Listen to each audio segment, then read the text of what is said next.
What's going on, YouTube? Stephen Coleman here with my very first YouTube video. Something I always wanted to do. Also gives me a chance to work on my communication skills, get used to talking in front of a camera, so hopefully I don't bore you to death and I can keep the use of ums and you knows to a minimum. Bad habit of mine when I'm thinking and trying to speak. So I just got some breakfast. I was swimming some laps before and about to go home. So in my first video I wanted to talk about the new Joker 2 movie. So firstly, is it worth the ticket?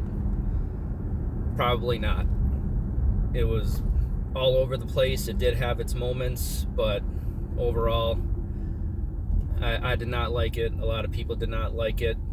But before I go into it anymore, just to talk about Joker 1 for a little bit.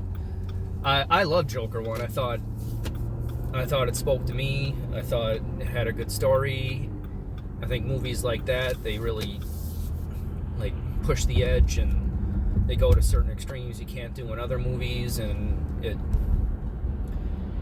I really think on a societal level it really spoke to a lot of men, young men, who they feel that society is beating them up, and they're shit on and mistreated, and they're dealing with feelings of isolation, loneliness, anger.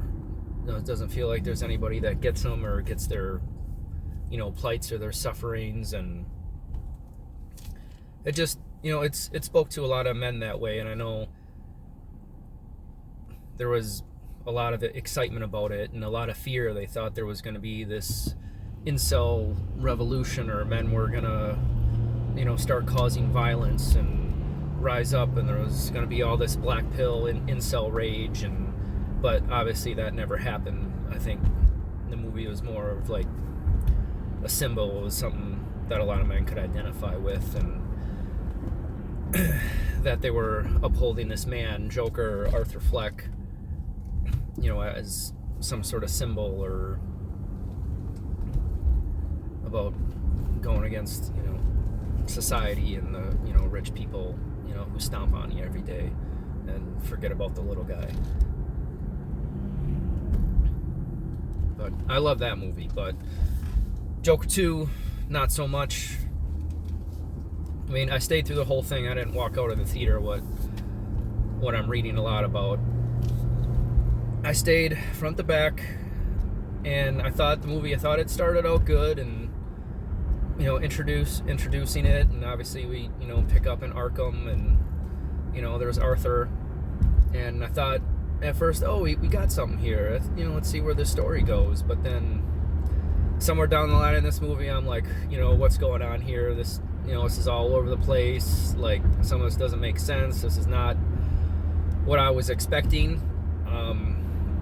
I do think they could have went a different direction with the movie, told another story, and obviously sequels are a big risk already, but making it a musical, and I know with the musical, they're trying to do, because I think all those musical numbers, they're in Arthur Fleck's head and Harley Quinn's head, and I get they're trying to do, but I thought that the musical numbers just took away from the pacing of the story, or took away from the narrative. And yeah, and Joaquin Phoenix, great actor, good at playing the Joker character, but as a singer, not so much. Lady Gaga is another story. No matter what she's singing, it's going to be beautiful, it's going to be pleasing to the ears. So I will say I did enjoy a lot of her singing in the movie, and I did like her portrayal of Harley Quinn, just the way she was dressed and presented herself.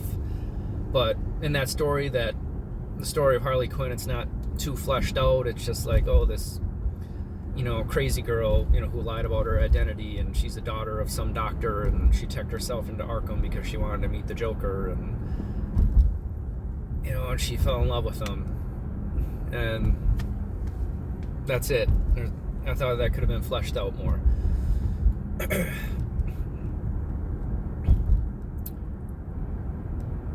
But as far as, well, just another thing, I did like, the movie did have its moments, and I thought that the courtroom scene with the character Gary, who was the little person in the last one, who witnessed, Arthur Joker, kill that one guy from work, and how it just really traumatized him. And I thought that courtroom scene with him and with Arthur questioning him, I thought that was very well done. I thought that was great acting. That could deserve an award of its own. But overall, the movie's still, garbage all over the place, and I didn't like it too much, and I'll say it's probably not worth your ticket to go.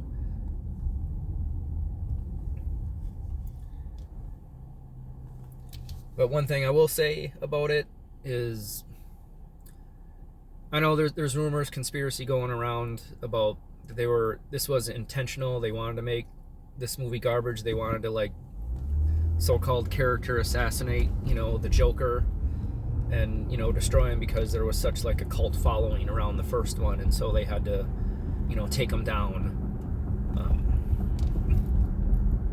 And which is weird that toward the end of the movie, obviously, eventually, Arthur ends up firing his lawyer, ends up defending himself, and we're going through this courtroom drama, and he's wearing the Joker getup, the Joker face paint, but eventually, it's the day after, he gets beaten up by some guards at Arkham. He just he's right before the jury, and he just, I don't know, kind of breaks down and just says, I'm not really the Joker. I'm just Arthur Fleck, and I murdered 6 people, including my mother. And obviously Harley, who's in the courtroom, gets upset, leaves because she's in love with the Joker, and this guy just deny himself. Yeah, and then the Joker terrorists, blow up the courthouse, and they take him away for a while, and until he can escape on his own, which was a really random scene altogether. But this movie, in a way, it did whatever the conspiracies are, that this was intentional. They wanted it to bomb, but it did kind of bring us back around, down to earth. Hey, this guy is, mentally ill, schizophrenic, and, he murdered 6 people, including his mom. And even though probably most of these people were, assholes, and the world would probably be much better without him, you still can't just go around murdering people. And you probably shouldn't burn down your village, even though if you were, beat up by your village growing up, you probably shouldn't do that. So probably the message, dig a little deeper. I mean, does it hurt to be, kinder to people? Does it hurt to be a little nicer to people? Because just like in all the other Batman movies about the Joker, all it takes is one bad day, and someone can spiral out of control and go nuts. But overall, that's my thoughts on the movie. Sorry if I was all over the place, but I just wanted to put it out there. And if you saw the movie, you have an opinion, you want to leave a comment about it, please do. Love to hear from you. And that's all I got to say for now. But until next time, have a good day, YouTube.